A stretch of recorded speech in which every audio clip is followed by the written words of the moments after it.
The Boston Bruins have a goaltending problem, and I'm not talking about Jeremy Swayman. The Bruins have got a decision looming in the crease, and it's not an easy one. With Joonas Korpisalo and Michael DiPietro one-way deals, Boston's front office is staring down a tough goaltending dilemma. Is Korpisalo's experience worth banking on? Or has DiPietro shown enough to earn a shot at full-time backup, or even more? Today, we're breaking down the numbers, the intangibles, and what this means for the Bees long term. So buckle up, Bruins fans. I'm here to give you the latest info on your beloved Boston Bruins. If you've been liking my Bruins content, please leave me a like and subscribe. If you've already done so, thank you, and let's get into it. When it comes to the Boston Bruins goaltending depth, the organization finds itself in an intriguing crossroads. Stick with the steady veteran presence of Joonas Korpisalo or take a leap of faith with rising talent Michael DiPietro. Each netminder brings something different to the table. Korpisalo offers experience, while DiPietro oozes potential. And the decision could shape the team's goalie tandem well into the next few seasons. Joonas Korpisalo, now 31, was drafted 62nd overall in the 2012 NHL entry draft by the Columbus Blue Jackets. Born in Finland, he developed a reputation as a hard-nosed, reliable goaltender capable of stealing games, especially in high-pressure situations. Early in his career, he is most famously remembered for his 85-save performance in a single playoff game, an NHL record in the modern era. He was an NHL All-Star in 2020 and more recently was nominated for the Bill Masterton Trophy during the 24-25 season with the Boston Bruins, a nod to his professionalism, perseverance, and character. Though his numbers last season weren't sparkling, posting an .893 save percentage and a 2.90 goals against average across 27 games. He managed 3 shutouts and served as a capable backup most of the time. The Bruins kind of stunk last year, so even calling any of the goaltenders capable last season is a bit of a stretch. His contract reflects his status as a season option, a 2-year deal signed in 2024, offering Boston cost certainty and a proven presence in the crease. I still to this day will not understand this trade, but hey, we traded a Vezina goalie for a backup that is struggling, to say the least. On the other side stands 26-year-old Michael DiPietro, a native of Windsor, Ontario, and a third-round pick, 64th overall by the Vancouver Canucks in the 2017 NHL Draft. He made waves early in his career by capturing the Memorial Cup in 2017 and winning the Hap Ems Trophy as the tournament's top goaltender. In the OHL, he also took home the FW Dinty Moore Trophy and earned multiple All-Star selections. His NHL experience is limited, just 3 games, all with Vancouver, who destroyed him. The Vancouver Canucks did a terrible job of developing this kid. It's an AHL level where he's truly shined. During the 24-25 season with the Providence Bruins, DiPietro recorded a sparkling 1.95 goals against average and a .930 save percentage over 22 games, earning the first All-Star team honors and a Bays Bastion Memorial Award as the league's top goaltender. He was fantastic last year in the AHL, and which I think you deserve to give the kid a shot. But I'll continue. Statistically, Korpisalo plays with calm and composure. He doesn't wow you with flashy movement, but he gets the job done through sound positioning and veteran poise. His career .901 save percentage across over 300 NHL games suggests solid but unspectacular reliability. Exactly. He's just meh.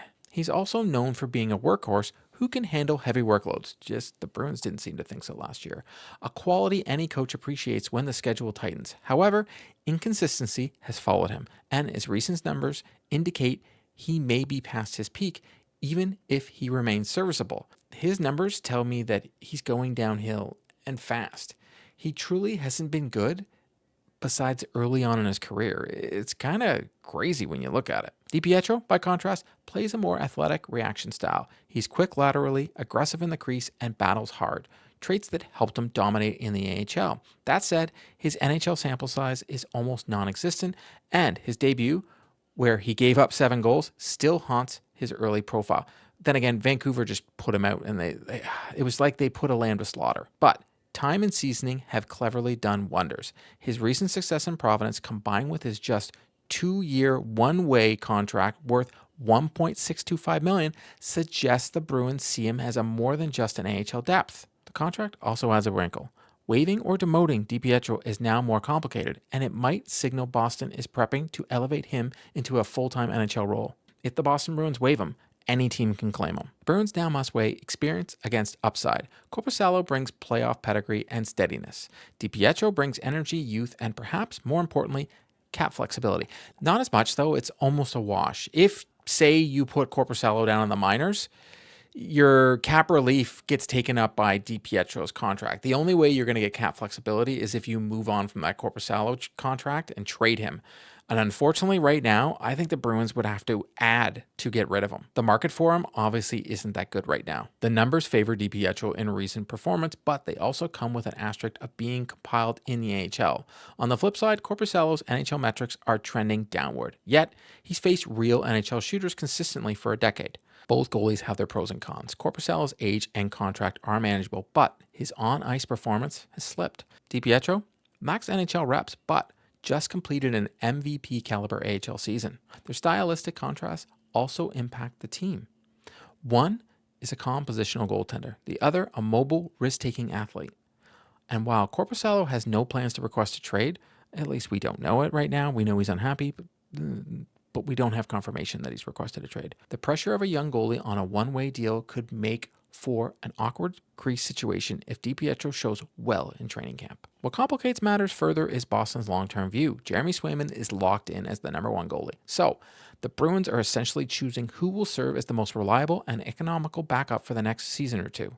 At 31, Korpisalo is unlikely to be part of the future core. DiPietro, on the other hand, could become the full-time number two or more, depending on how he adapts to the NHL speed. There's also the PR and locker room angle. Korpisalo has a reputation as a great teammate and mentor, while DiPietro brings youthful energy and a bit of swagger. Adding some levity, you could frame this competition like a goalie reality show, the calm versus the comeback. Korpisalo is the finished brick wall who just wants to quietly get the job done, maybe win a couple games, and be left alone to sip his coffee. DiPietro, he's a scrappy underdog who wants to take the world by storm and maybe drop a few glove saves that make SportsCenter. If you love the drama, you're in luck. The Bruins preseason could be packed with it. Ultimately, if the Bruins value consistency and predictability, they'll lean on Korpisalo. If they want to get a younger, cheaper, and potentially uncover a hidden gem, DiPietro makes the more intriguing case.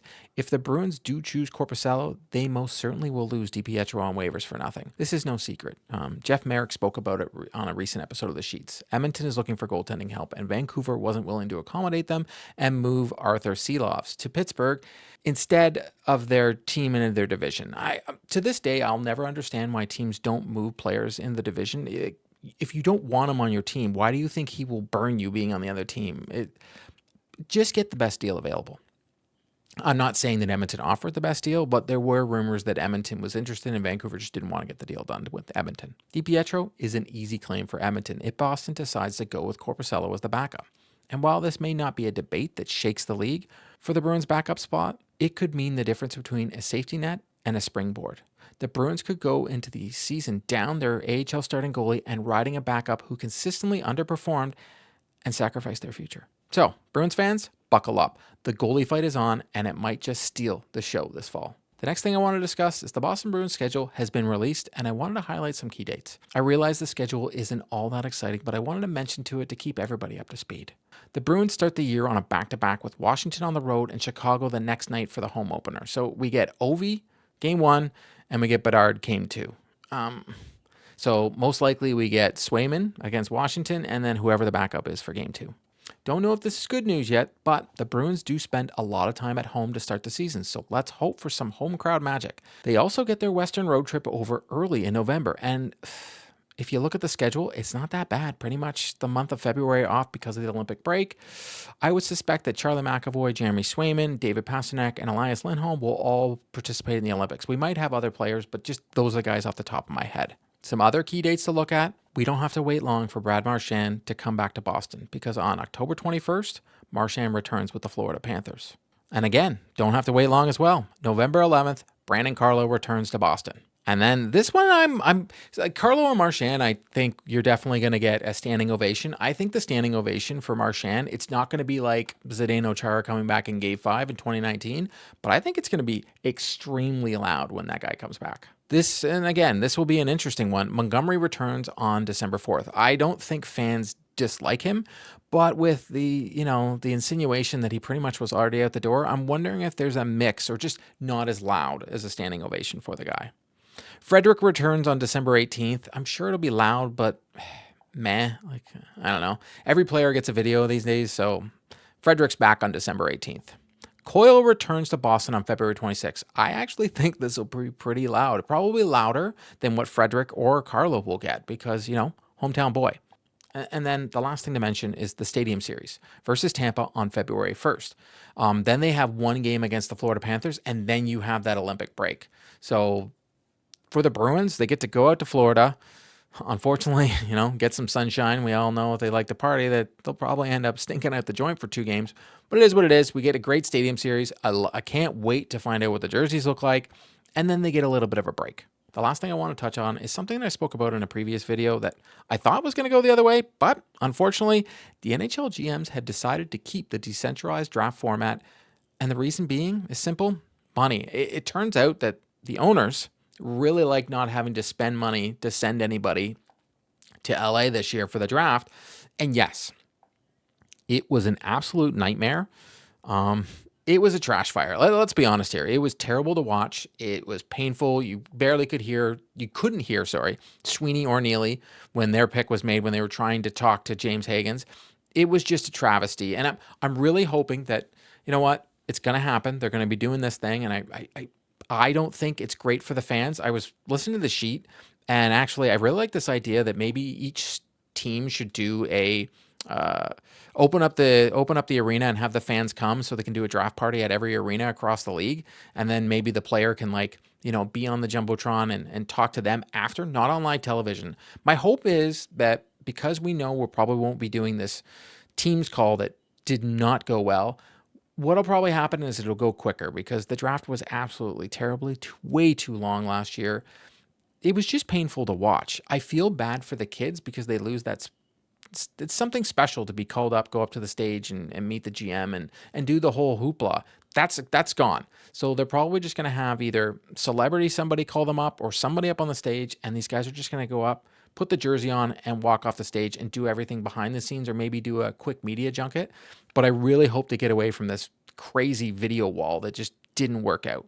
And it was also weird because they mentioned that the reason they wanted it originally is so they could make better trades and it was easier to talk to people. They were like no trades done.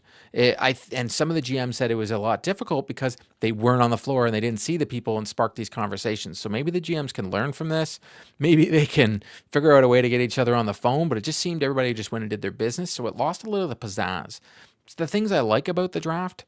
One is, seeing these new players getting drafted, but also two, it's great to hear about the trades. Trades are exciting in the NHL. I think the NHL is losing something doing this with their draft, and I'm sure the NHL themselves do not want to do this. This is terrible marketing. You're not selling the game by doing the draft this way. Maybe one day the owners will, hit their pocketbook and then they'll want to change it. But for now, we're going to need a decentralized draft. I personally thought the Vegas draft was probably one of the most exciting drafts we've seen in years. But, this is the NHL. We've got no NHL awards now, which I'm okay with. But the draft, you didn't need to do this. That's a wrap on today's video. To stay up to date on all the news surrounding the Boston Bruins, please subscribe and drop me a like. If news breaks surrounding the Boston Bruins, be sure to check out the channel. If you've already subscribed to the channel, thank you. And I'll see you next time.